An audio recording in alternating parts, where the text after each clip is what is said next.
Se tem uma coisa que a gente não pode reclamar no começo de 2025 é de tédio.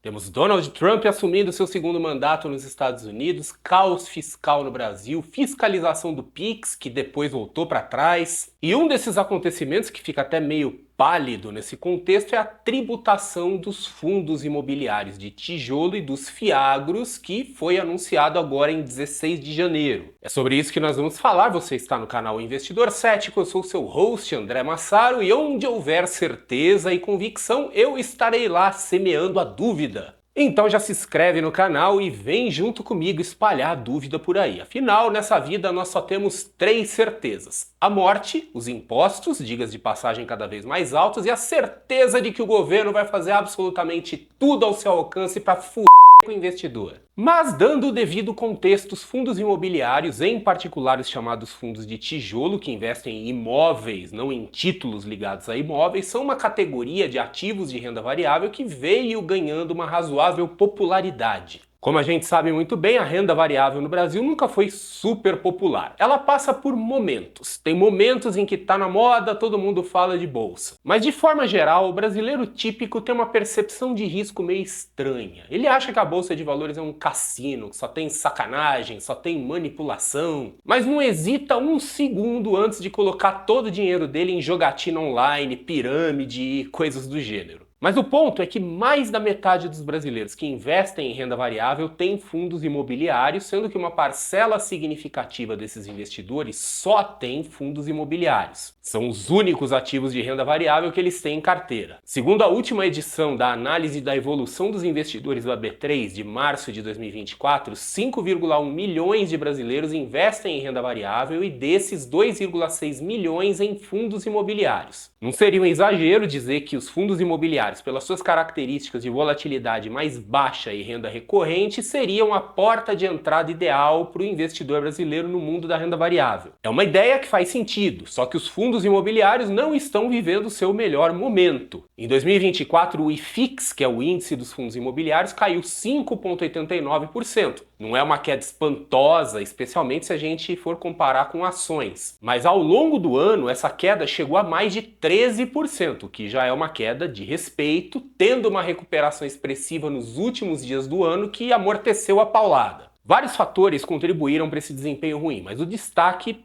previsivelmente vai para os juros. Sempre é importante lembrar que todos os investimentos de renda variável estão competindo com a taxa de juros, é o tal do custo de oportunidade em ação. Já os fiagros são um caso à parte. Eles vieram em 2021 e era uma classe de ativo que tinha tudo para dar certo. Afinal, eles são a cara do Brasil. O Brasil é um país reconhecido pela excelência no agro e esse setor é pouco representado na bolsa, então seria uma oportunidade do investidor brasileiro se expor ao segmento que, presumidamente, é o mais pujante da economia brasileira. Só que a realidade não está favorável. Uma boa parte dos fiagros está sendo negociado abaixo do valor patrimonial, e isso para não falar de casos que chamam a atenção negativamente para o mercado, como a AgroGalaxy. A gente sabe que problemas acontecem, mas problemas assim em uma classe de ativos que tem pouco mais de 3 anos em um mercado que é naturalmente desconfiado, aí complica. Agora, voltando aos fundos imobiliários e ao veto recente, o veto do presidente Lula à isenção de impostos para os rendimentos dos fundos imobiliários de tijolo foi fundamentado em um parecer da AGU, Advocacia Geral da União. Segundo o governo, a isenção proposta seria inconstitucional, pois criaria uma distorção fiscal a beneficiar uma classe específica de investidores sem justificativa econômica suficiente.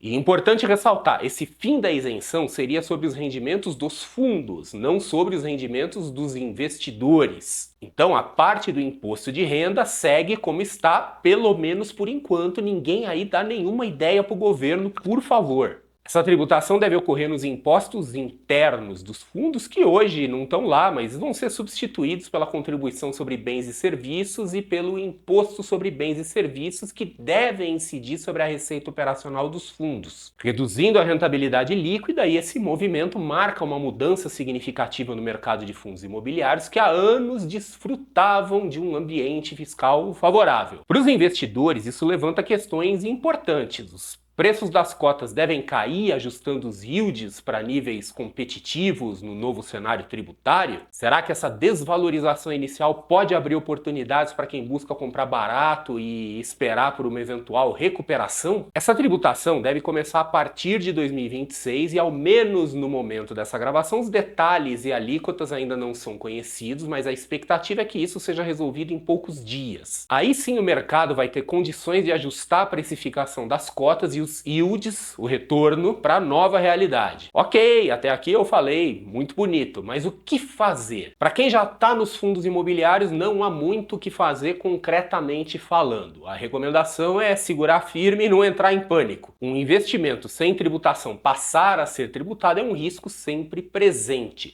É um risco específico. Riscos específicos a gente gerencia principalmente por meio da diversificação. Quem investiu em fundos imobiliários combinando com outras classes de ativos vai amortecer os eventuais impactos negativos. Quem acreditou e entrou com tudo, se inscreve aqui no canal e comece a mudar sua visão para uma visão cética. Ah, mas o Warren Buffett diz que diversificação é para gente ignorante que não sabe o que está fazendo. Ok, aqui nós somos céticos e ignorantes. E a propósito, para cada Warren Buffett que teve um sucesso espantoso nos investimentos, existem 1 milhão de outros investidores que achavam que sabiam o que estavam fazendo, não diversificaram e se ferraram de verde, amarelo, azul e branco. Só que esses caras não escrevem livros e não são ouvidos pela mídia. O que muito provavelmente vai acontecer é que o mercado vai se ajustar. Lembre-se que quem manda no mercado são os juros, pois eles definem o custo de oportunidade. Se os juros ficam altos, os investimentos em renda variável, se quiserem ser atrativos, vão ter que aumentar seus retornos, os yields, para competir com os juros. Inclusive, essa competição de ativos reais com juros explica por que o mercado brasileiro de bolsa de renda variável é um pouco anêmico. Mas no caso de um imóvel, esse ajuste acontece aumentando os aluguéis ou baixando o valor dos imóveis ou das cotas, no caso dos fundos. Ou mesmo uma combinação das duas coisas. Aí é questão de ver qual vai ser o caminho de menor resistência.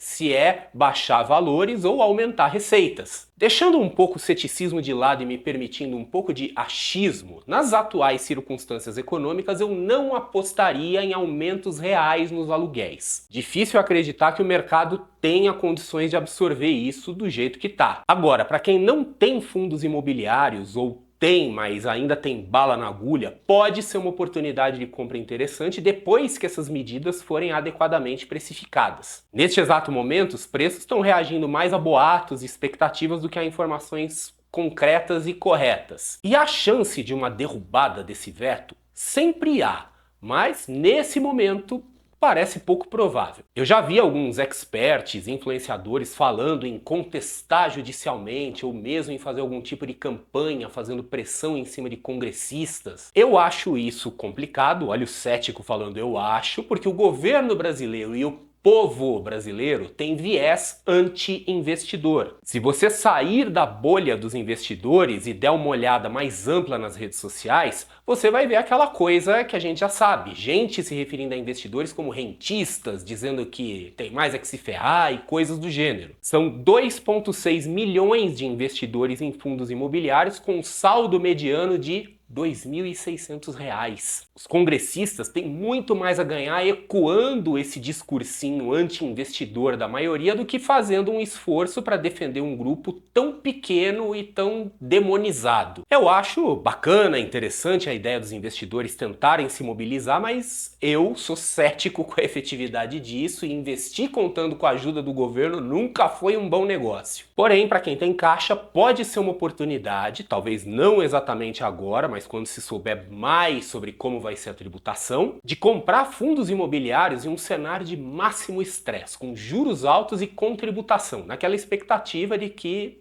pior que tá não fica. Spoiler! Pode ficar pior e quase sempre fica. Mas ainda assim, mantendo aquele ceticismo básico e com gerenciamento de risco, sem oba-oba, sem loucura, sem all-in, sem entrar de cabeça. Tudo isso que eu falei sobre ajuste de yield, ajuste de cotas, é na verdade uma forma de marcação a mercado, como acontece com títulos de renda fixa e cotas de outros fundos. Por isso eu vou te indicar o último vídeo do canal que explica exatamente como funciona essa tal marcação a mercado. Ceticismo sempre e até a próxima!